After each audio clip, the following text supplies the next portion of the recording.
नमस्कार दर्शकों, आप देख रहे हैं बीटीबी बरेली।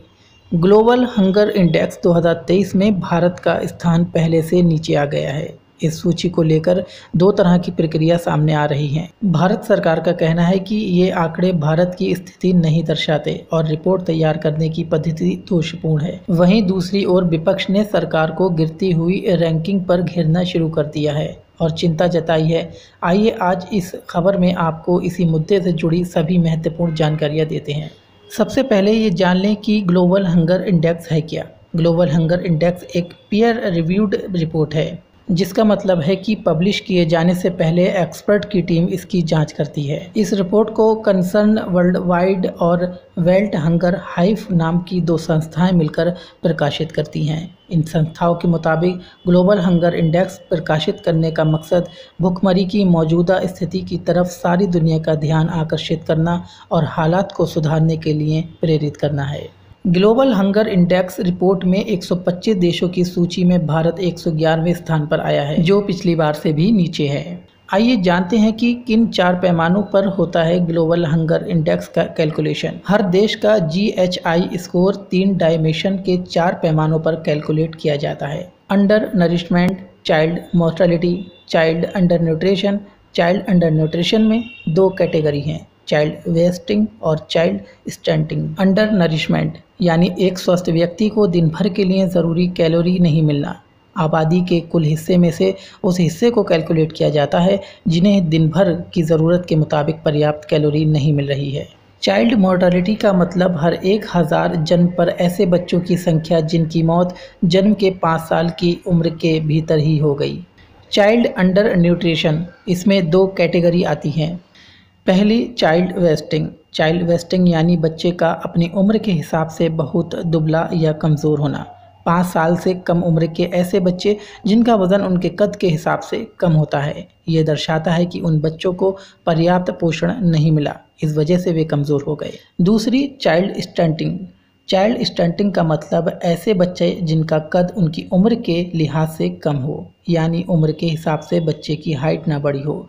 हाइट का सीधा सीधा संबंध पोषण से है। जिस समाज में लंबे समय तक बच्चों में पोषण कम होता है, वहाँ बच्चों में स्टंटिंग की परेशानी होती है। अब हम आपको बताएंगे कि सभी डाटा इकट्ठा करने पर क्या होता है इंडेक्स बनाने का फार्मूला।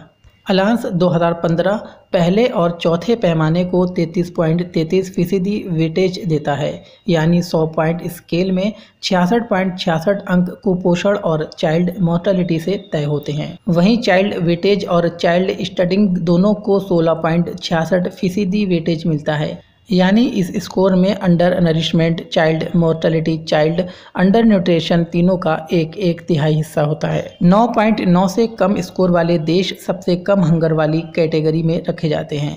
20 से 34.9 स्कोर वाले देशों की स्थिति को गंभीर माना जाता है, जबकि 50 से ऊपर के स्कोर को बेहद खतरनाक बताया जाता है। स्कोर स्केल पर 0 सबसे अच्छा स्कोर होता है, वहीं 100 सबसे बुरा। इस साल अलग अलग पैमानों पर भारत की स्थिति क्या रही। 2023 की रिपोर्ट में कहा गया है कि भारत में बच्चों की कमजोरी की दर 18.7% है। ये अति कुपोषण को दर्शाती है। वहीं भारत में अल्प पोषण की दर 16.6% और 5 वर्ष से कम उम्र के बच्चों की मृत्यु दर 3.1% है। इस रिपोर्ट में कहा गया है कि 15 से 24 वर्ष उम्र की महिलाओं में एनीमिया 58.1% है।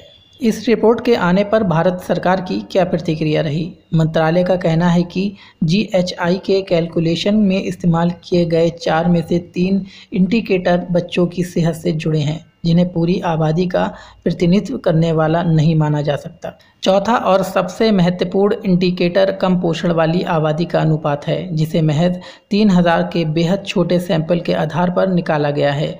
सरकार का कहना है कि अप्रैल 2023 से भारत सरकार के पोषण ट्रैकर पर अपलोड किए गए 5 साल से कम उम्र के बच्चों के आंकड़ों में लगातार बढ़ोतरी हुई है। अप्रैल 2023 में इस पर 6.34 करोड़ आंकड़े थे, जो सितंबर 2023 में बढ़कर 7.24 करोड़ हो गए हैं। मंत्रालय के मुताबिक पोषण ट्रैकर पर मिले आंकड़ों के हिसाब से कमज़ोर ग्रोथ वाले बच्चों का प्रतिशत मासिक आधार पर लगातार 7.2% नीचे रहा है, जबकि ग्लोबल हंगर इंडेक्स 2023 में इसे 18.7% बताया गया है। ग्लोबल हंगर इंडेक्स 2022 की रिपोर्ट को लेकर भारत सरकार ने कहा था कि गलत जानकारी देना ग्लोबल हंगर इंडेक्स का हॉलमार्क लगता है। भारत को ऐसे देश के रूप में दिखाया जा रहा है जो अपनी आबादी के लिए फूड सिक्योरिटी और पोषण की ज़रूरतों को पूरा नहीं कर पा रहा है।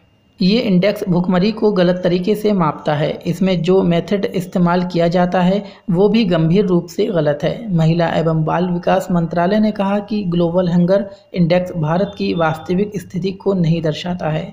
भारत सरकार ने आरोप लगाया है कि ये देश की छवि खराब करने का प्रयास है। जहां एक तरफ ग्लोबल हंगर इंडेक्स की रिपोर्ट है, वहीं दूसरी ओर भारत सरकार द्वारा दिए गए आंकड़े भी हैं।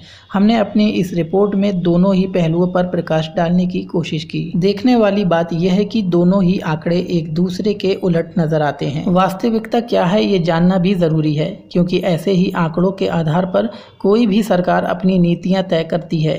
पब्लिक के टैक्स का पैसा कहां और कैसे लगाना है, ये निर्धारित करने में इन आंकड़ों से सहायता मिलती है। ऐसी ही अन्य खबरों को देखते रहने के लिए बने रहें BTV बरेली के साथ। धन्यवाद।